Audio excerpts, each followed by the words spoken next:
Claudia Barreto's wedding na babalot ng matinding intriga. Welcome back to Hot Manila and this is our take.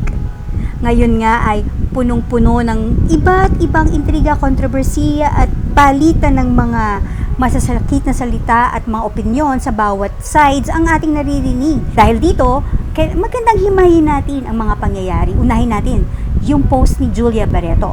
Cryptic post ito. Ang cryptic post na ito ay about the narcissist. Ang sabi niya, a narcissist doesn't care about being a good parent. They just care about looking like one. So good parent agad yung pinapatungkol niya. Doesn't care about being a good parent, a narcissist. Pero mukha lang. They just care about looking like one, okay? So nagpe-pretend lang ito. To a narcissist, the kids are just pawns in their war to break you. So ginagamit lang ang mga bata para sa game niya. Kung ano yung strategy niya, kumbaga. A narcissist's favorite role, the victim, because it distracts from the damage they cause. So, pa-victim siya. Magkagawa siya ng mga drama, kung ano yung necessary doon sa narrative na binibigay niya sa tao. Kung ano yung storya na gusto niya iparating sa publiko. So, ano nga ba ang narcissist? Ano nga ba ang may tuturing na katangian ng isang narcissist or nag-aangkin ng narcissistic behavior? They need and seek too much attention and want people to admire them. People will, with this kind of condition, may lack the ability to understand or care about the feelings of others. So, it's an extreme self-involvement to the point where a person ignores the needs of those around them. Wala na siyang pakialam sa feelings or kung ano man ang maramdaman ng ibang tao, basta ang nisip niya yung sarili niya. So, parang tipong selfish ito.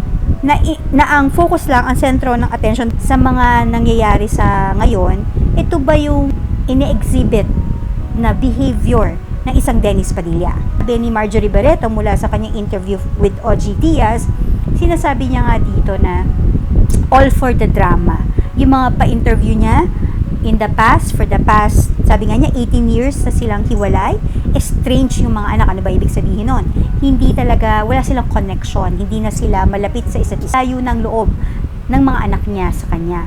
Pero makikita nga natin on the other hand, marami namang beses na nagre-reach out daw. Di umano, si Mr. Dennis Padilla sa kanyang mga anak. Through his Instagram posts. Makikita mo doon na talagang tadad every occasion. For the past, sabihin na natin, 5 years or so, siyang mga pinapahiwatig na namimiss ko na yung mga anak ko, I love you, sana magkita tayo, everything like that, and lahat ng mga halos old pictures from 5 years ago, yung mga pictures na kasama siya sa mga events nung anak niya, na hanggang sa na-stop na nga, dahil hindi sila nakikita. Yung mga naglilito na parang, medyo nalilito yung mga tao, parang nakakaawa nga naman si Dennis Padilla dahil hindi siya nabibigyan ng panahon ng kanyang mga anak. At ito naman ang pinaliwanag sa atin ni Marjorie Barreto. Hindi dahil sa ayaw niya. Kasi parang ang dating, siya yung bumitaw, siya yung nagpipigil sa mga anak niya na magkaroon ng ugnayan sa kanilang ama. In fact, gusto niyang magkaroon. Ini-encourage niya. Kaya lang, malayo na ang loob ng mga bata dahil iba ang way, ibang atake ng pag-approach ni Dennis Padilla sa mga anak niya. Ang ginagawa niya through public posts.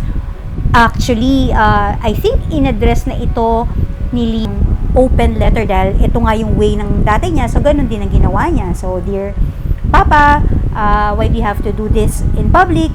I hope in time we can reconcile and heal together. So, I think yun yung gustong sabihin talaga ni Leon. I think at some point naman, tumigil naman si Dennis. Pero ngayon nga, nauungkat na naman. Pagka sumasabog na naman yung damdamin niya, yung emosyon niya, na parang naapis siya, ginawa siyang kahiya-hiya doon sa naging wedding ng anak niyang si Claudia Barreto. So, ito na pumapasok na dito na nasaktan na lahat. Kina-clarify again ni Marjorie Barreto mula doon sa kanyang interview na pinaunlakan niya si OG Diaz na hindi iyon ang totoong nangyari. Na most of what Dennis Padilla revealed or shared or posted were not entirely true, were not the real story, or even some of them are lies. Mismo si Marjorie nagsalita na at ito, dito tayong parang tipong malilinawan na yung ina na yung nagsalita siya yung nagpalaki ng mga anak niya. Tingin niya, hindi naman ganun talaga yung tingin sa mga anak niya at syempre nanahimik kasi sila. In fairness, ako, bilib ako kila Julia, kay Claudia, tsaka kay Leon. I think especially Julia kasi siya yung talagang pinaka-showbiz sa kanila. Siya yung nag-aartista eh. Yung dalawa, medyo private sila. Semi lang. May mga post. Celebrity. Pero not in the level of Julia na talagang artista siya. So, dito makikita si Julia, wala siyang sinabi masama towards her father. Nagpa-interview siya one time kay Karen Davila. Pero more on, siguro hurt lang siya. But nothing really damaging or anything against her father. More on, gusto lang niya magkaroon ng, hindi ikaw pa yun nagpapalala. So, I think, balik tayo dun sa narcissistic post, ading response ni June sa isa niyang IG post, na medyo masakit yung sinabi niya doon na kapal niyo. So, yung bugso ng damdamin ni Dennis Padilla na parang napahiya yung anak niya doon. Siguro, yun na yung turn of events eh.